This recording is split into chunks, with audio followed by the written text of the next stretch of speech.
아멘. 이스라엘 백성들에게 기업으로 땅으로 주셨다는 것에 대한 그 정의가 여호수아의 유언의 말씀. 오늘 이 23장과 24장은 여호수아가 이제 죽기 직전에 이스라엘 백성들에게 유언으로 남기는 말씀입니다. 그래서 이스라엘 백성들에게 하나님께서 주신 기업, 땅에 대한 정의가 3절, 4절, 5절에 나오는데 3절, 4절, 5절 말씀 우리 한 번 더 읽겠습니다. 3절, 4절로 함께 갑니다. 너희 하나님 여호와께서 너희를 위하여 이 모든 나라에 행하신 일을 너희가 다 보았거니와 너희 하나님 여호와 그는 너희를 위하여 싸우신 이시니라. 보라, 내가 요단에서부터 해지는 쪽 대해까지의 남아있는 나라들과 이미 멸한 모든 나라를 내가 너희를 위하여 제비 뽑아 너희의 지파에게 기업이 되게 하였느니라. 너희 하나님 여호와 그가 너희 앞에서 그들을 쫓아내사 너희 목전에서 그들을 떠나게 하시리니 너희 하나님 여호와께서 너희에게 말씀하신 대로 너희가 그 땅을 차지할 것이라. 잠깐 띄어놔 주시면 4절 말씀을 보면 요단에서부터 해지는 쪽 대해까지 남아있는 나라들, 하나님께서 지금 기업으로 땅으로 주셨다고 하는 그 나라들에 대한 개념이 두 가지죠. 하나님이 주신 땅은 멸한 나라들도 있지만 남아있는 나라들도 있다고 말씀하십니다. 그러나 그 땅을 그 백성에게 주었다는 겁니다. 하나님께서 그 백성들에게 그렇게 말씀하시는 거죠.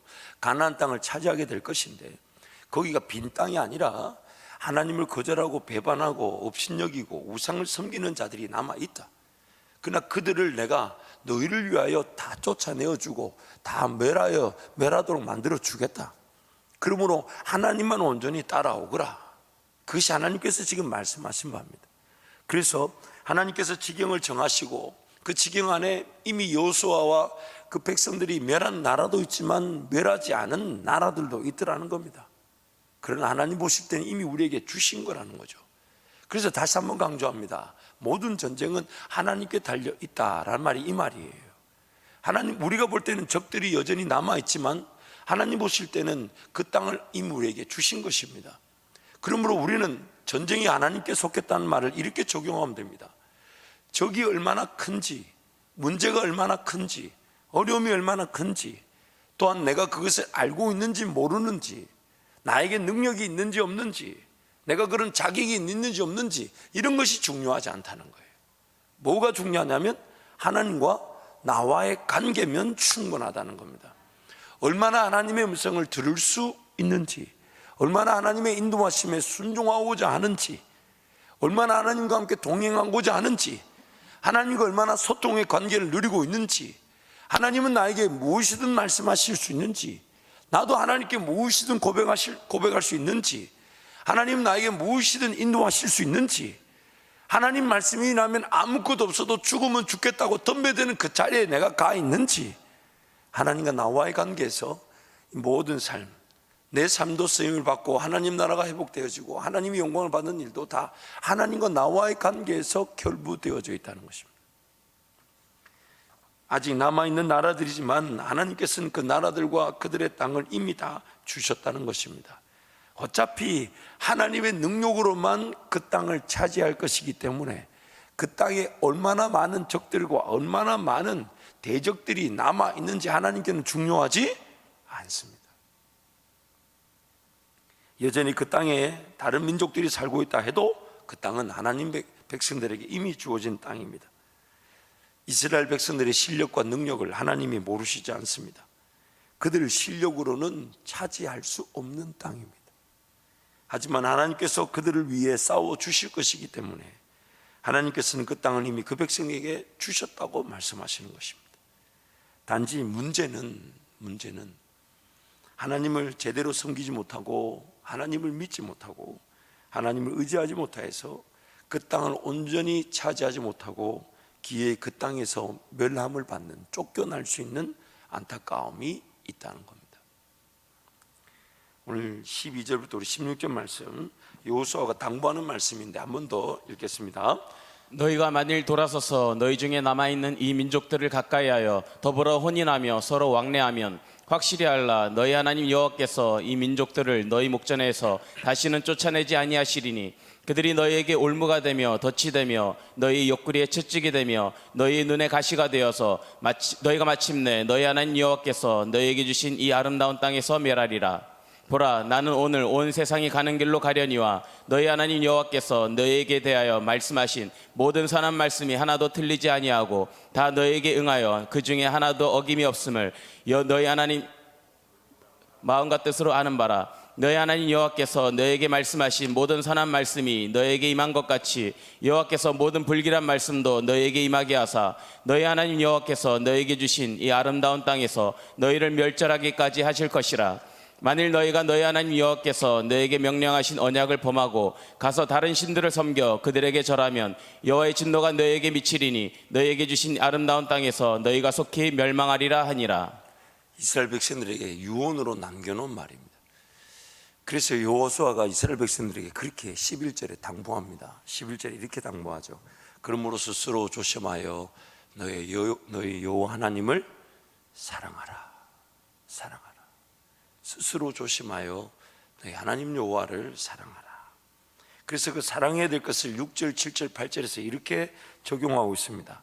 그러므로 너희는 크게 힘써 모세의 율법책에 기록된 것을 다 지켜 행하라. 그것을 떠나 우로나 자로나 치우치지 말라.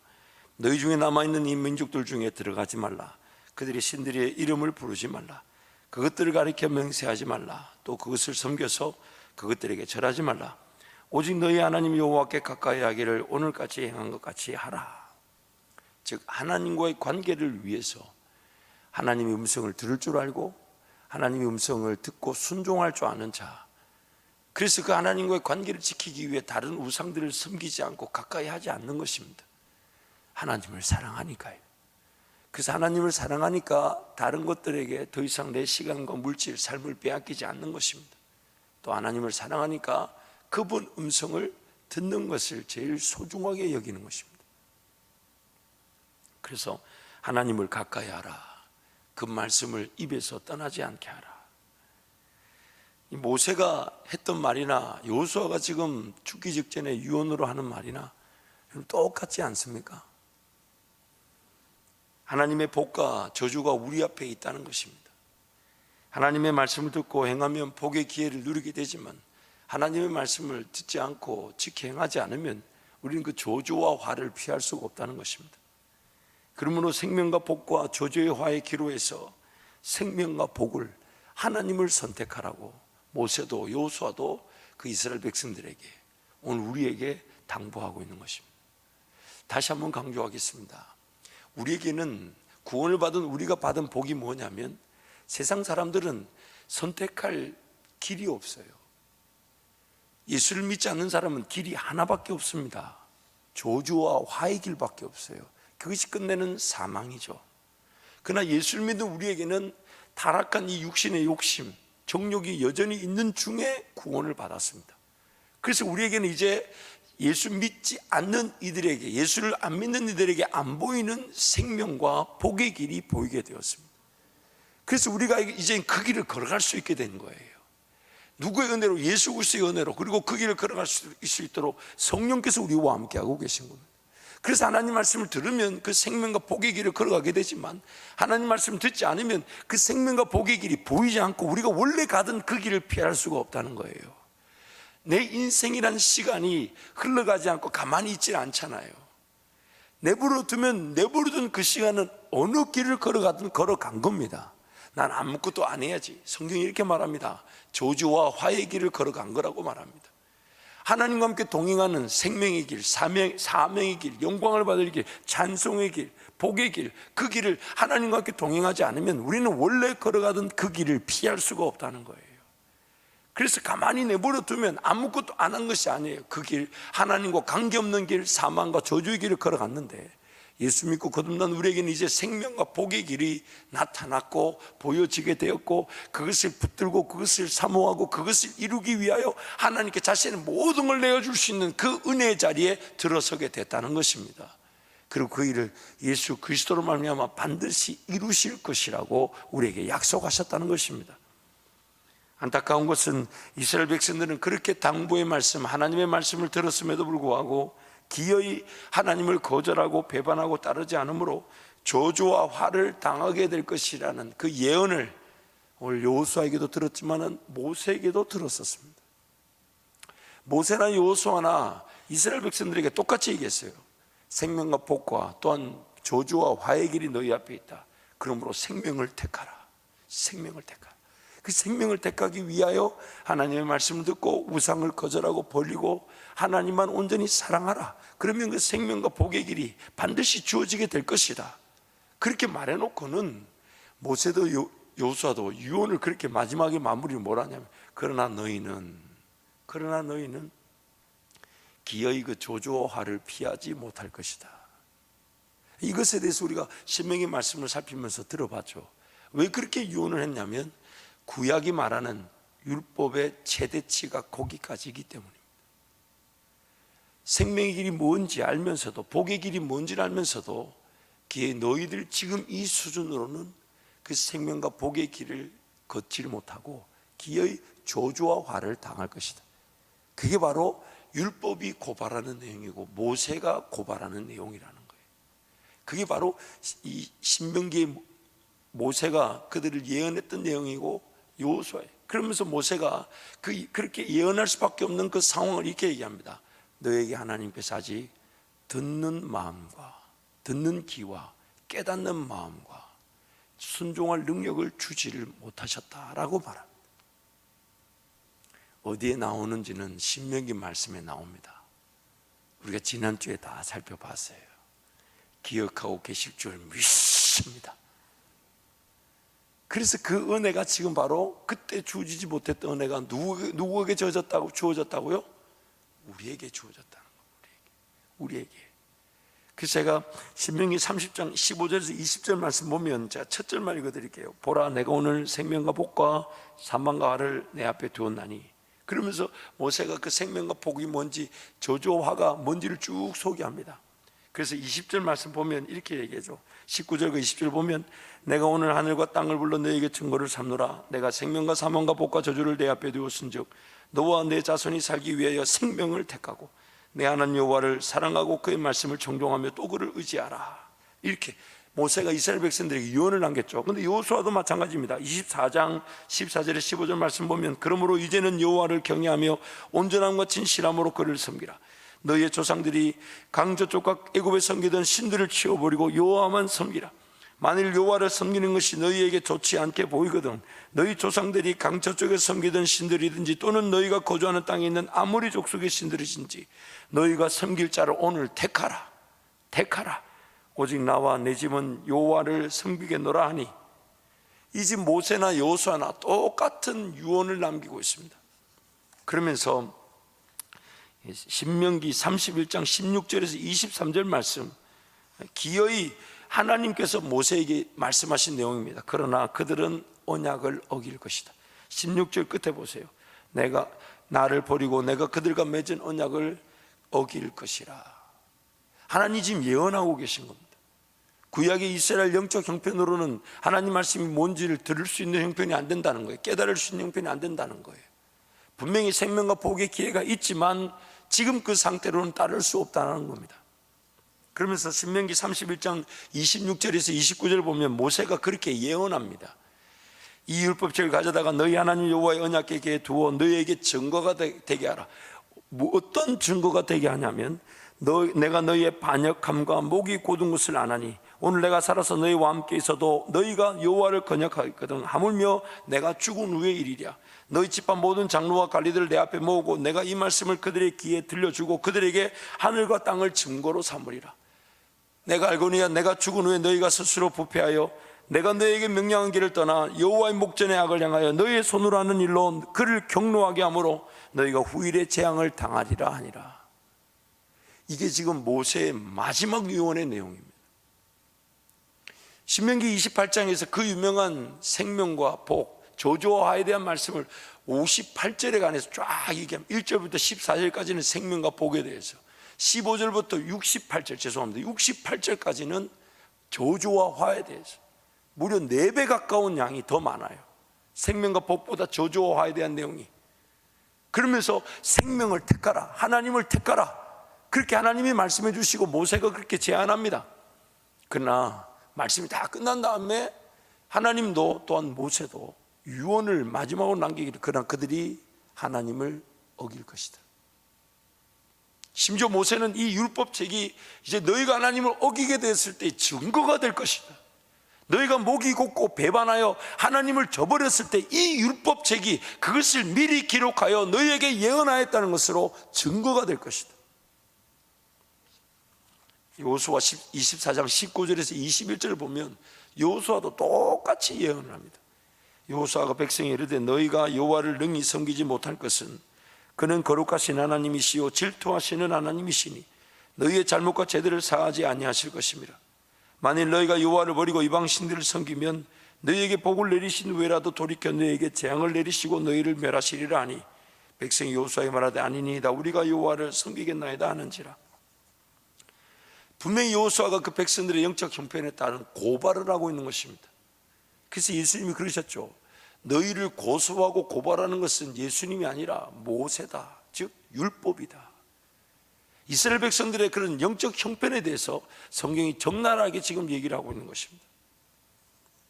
그렇다면 오늘 우리가 이 말씀을 통해 이 구약의 말씀을 오늘 우리의 삶 가운데 적용을 하려면 어떻게 적용하면 좋을까요?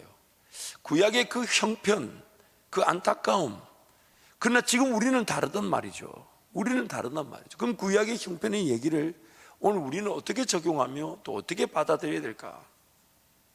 첫 번째는 우리도 그들처럼 하나님의 말씀을 듣고 지킬 만한 능력이 있을까요? 없을까요? 우리에게 있을까요? 없을까요? 없습니다. 이스라엘 백성들과 형편은 마찬가지예요. 죄로 말미암아 타락한 내용은 우리가 더 많을지도 모릅니다. 세상은 점점 더 악하여져 가기 때문에 이스라엘 백성들 때보다 지금 우리가 훨씬 더 악한 세상, 악한 자들일 것입니다. 우리도 하나님의 말씀을 듣고 지킬 만한 능력이 전혀 없습니다. 또한 우리도 하나님 말씀을 듣지 않으면 저주와 화를 피할 수가 없습니다. 질병을 피할 수가 없고 재앙을 피할 수가 없고 내가 하나님을 거절하여 선택한 그 일에 대한 대가를 충분히 치루어야 합니다. 하나님의 지혜와 하나님의 방식을 거절하여 결정한 그 모든 일의 대가를 우리도 다 치루어야 합니다. 그렇죠, 여러분? 그렇지 않았습니까? 예수를 믿고 하나님을 섬긴다 했지만은 잘못 선택하고 잘못 결정한 것에 대한 대가를 지금 우리는 다 치루어야 합니다. 하나님의 은혜를 온전히 누리지 못하는 것은 이스라엘 백성들만의 얘기가 아닌 오늘 우리의 얘기이기도 합니다. 또한 우리도 그들처럼 인간적 실력과 능력을 하나님의 능력보다 더 크게 보고 문제와 어려움을 하나님의 능력보다 더 크게 보는 어리석은 자들입니다. 여전히 우리도 우리 눈에 보이는 문제와 어려움을 하나님의 능력보다 더 크게 봅니다. 그래서 두려워하죠, 놀라죠, 무서워하죠, 염려하죠, 근심하죠, 걱정하죠. 왜 그런 두려움과 염려, 근심, 걱정이 우리를 지배하냐면 하나님을 믿지 못해서 그런 거예요. 하나님을 믿지 못하다 보니까 당장에 내 삶이 여기서 끝이 나도 하나님 앞에 서게 될 것이 기쁨일 것인데 그 기쁨을 맛보지 못하다 보니까 지금 두려운 겁니다. 못 살까봐, 수치를 당할까봐, 어려울까봐, 힘들까봐, 삶이 여기서 끝날까봐. 아니, 여기서 끝나는 게 우리의 삶의 자랑인데, 그러나 살려주신다면 하나님의 영광을 위해 살아가고 하나님 은혜로만 살아갈 것인데 그 하나님 앞에 서게 될 그날을 기대하며 사는 것이 행복인 줄 모르는 거예요. 그러니 두려운 거예요. 그러나 하나님 오늘도 내 생명을 주시고 호흡을 주신다면 정말 이 생명과 호흡이 하나님을 기뻐하고 예배하고 즐거워하는 기회라고 여기게 되는 것이 오늘 우리의 삶의 내용인 것입니다. 내용. 오늘이라도 주님 만날 것을 기대하며 사는데 내일이라도 하나님이 호흡을 주신다면 하나님 이 호흡은 무엇을 위한 것입니까? 그게 바로 우리의 자랑인 것인데 그것이 안 믿어지고 그것이 진정한 기쁨이 되지 않으니 두려운 겁니다. 만사가 두려운 거예요. 만사가. 모든 게 다 염려예요. 모든 게 다 근심이에요. 하지만 우리는 좀 더 그들과는 다른 차원의 은혜를 누리고 있습니다. 성경은 이렇게 말해요. 그 율법은 폐하여졌고 우리는 온전하여졌다, 완전하여졌다. 예수님이 다 이루셨다. 그럼 무엇을 이루셨나?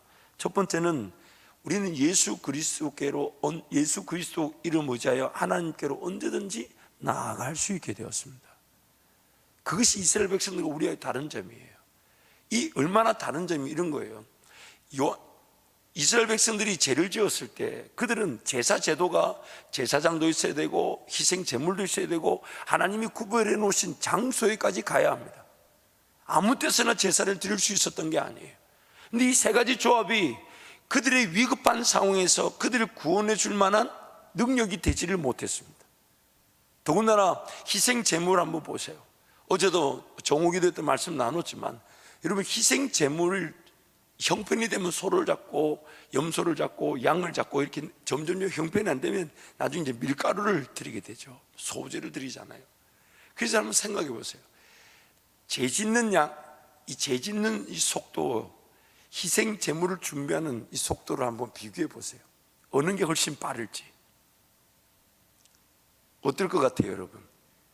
희생 제물을 미처 준비해 놓기 전에 죄를 지을 확률이 높습니다. 살고 싶을까요? 죽고 싶을까요?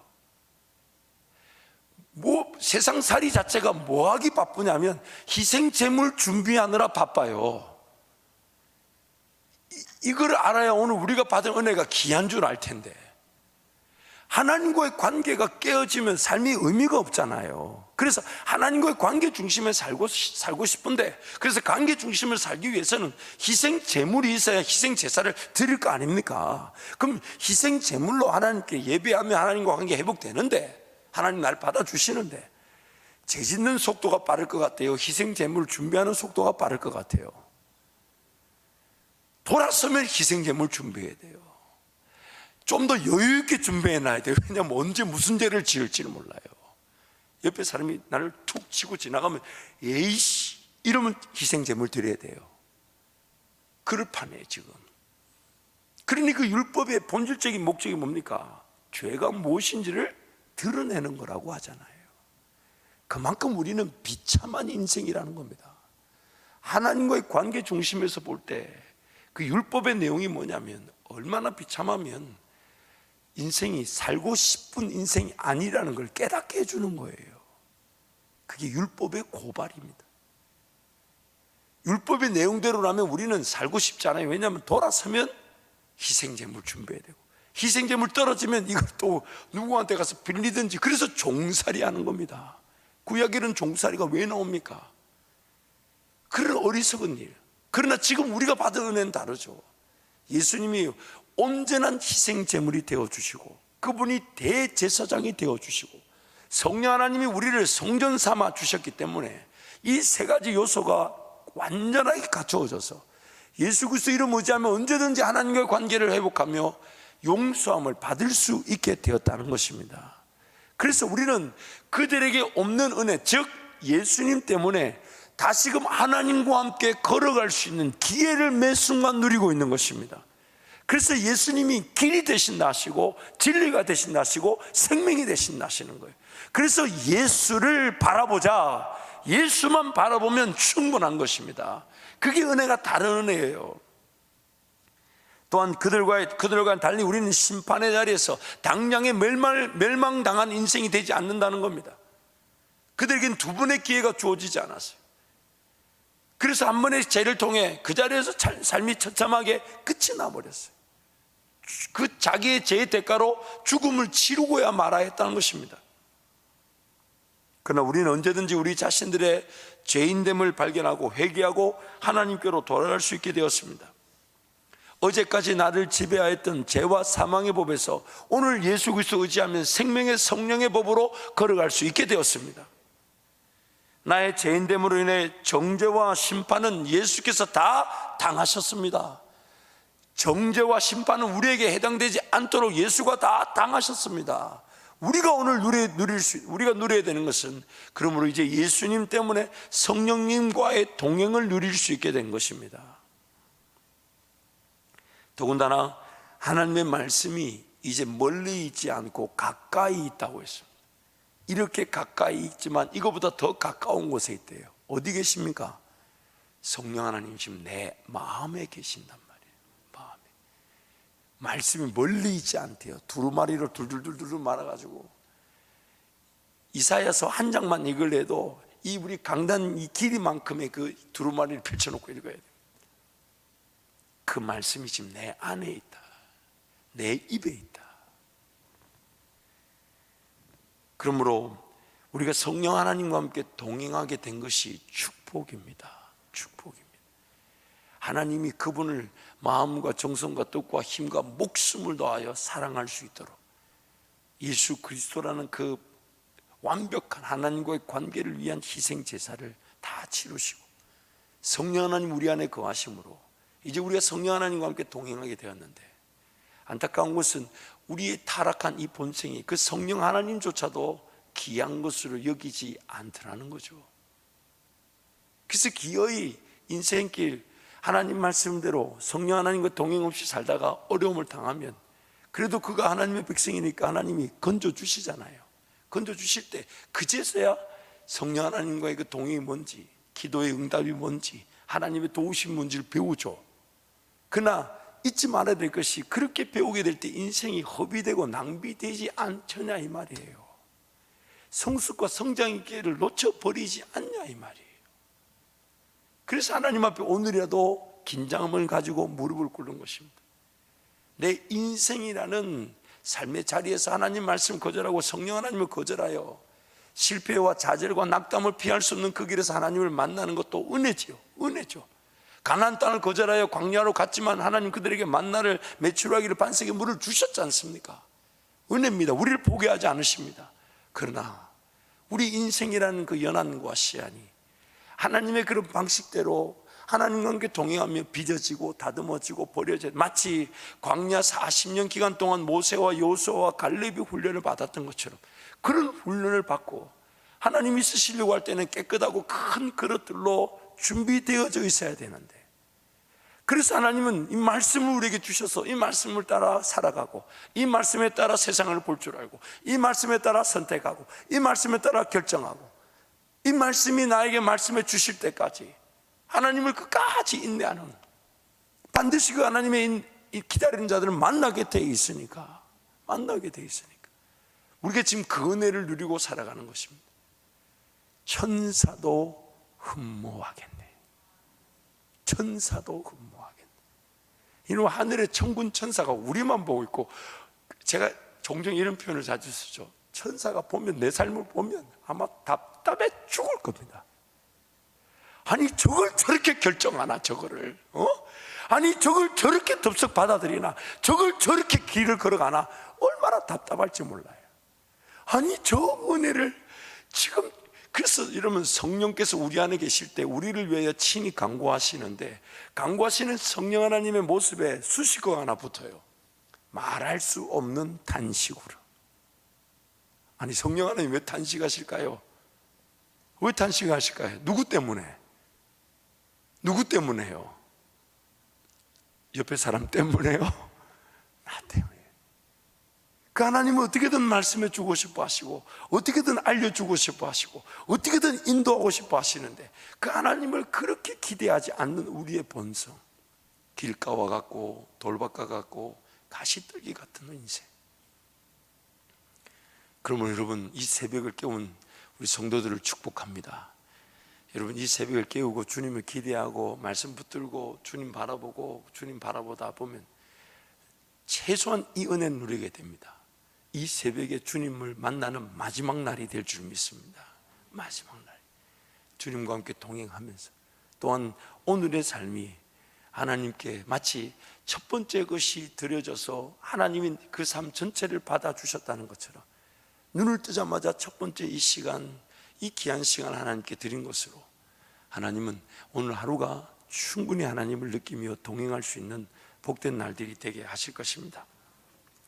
그러므로 여러분, 잊지 마십시오. 두 가지 종류의 삶, 하나님을 미리 인정하고 하나님 말씀을 붙들고 하나님 말씀이 가르쳐 주시는 대로, 하나님 말씀이 인도하는 대로 하나님 말씀을 듣고 깨닫고 순종함으로써 말씀이 내 삶의 우선순위가 되는 삶. 그렇다면 하나님 말씀 우리의 폐부를 드러나게끔 정욕이 뭔지, 욕심이 뭔지, 인간적인 뭔지를 완전히 샅샅이 파헤쳐 주신다고 말씀하죠. 완전히 마치 수술대 위에 수술을 받아야 될 환자들처럼 파헤쳐 주신다고 얘기합니다. 우리의 부족함과 연약함과 문제와 제약들을 파헤쳐 주셔서 다시 싸매어 주실 것입니다. 싸매어 주실, 치료해 주실 것입니다. 만약 그 삶을 살지 않으면, 말씀을 거절하고 하나님 말씀을 듣지 않고, 깨달을 수 있음에도 말씀을 듣지 않고 깨닫지 않으면 기어이 삶이라는 시간을 통해 하나님을 인정할 수밖에 없는 일들을 만나게 됩니다. 내 결정, 내 연약함, 어리석음, 내 부족함에 따른 선택, 그래서 기어이 아프고 어렵고 힘든 일을 당할 때에, 그때 하나님께 살려달랄 때 하나님 도와주시지만, 다시 기회를 주시지만, 그 인생의 발달 단계에 따른 그 잃어버린 시간들은 만회하기가 쉽지 않다는 거예요. 80세에도 90세에도 100세에도 110세에도 하나님 만날 수 있고 하나님과 함께 새롭게 출발할 수 있지만, 심은 대로 거두게 하시는 그 영향력과 가치는 다르다는 겁니다. 다르다. 그러므로 여러분, 오늘부터라도 또 우리 주님도 사랑하고 주님도 의지하는 복된 인생들이 되시기를 축복합니다. 이 시간 한번 통성으로 같이 기도하겠습니다.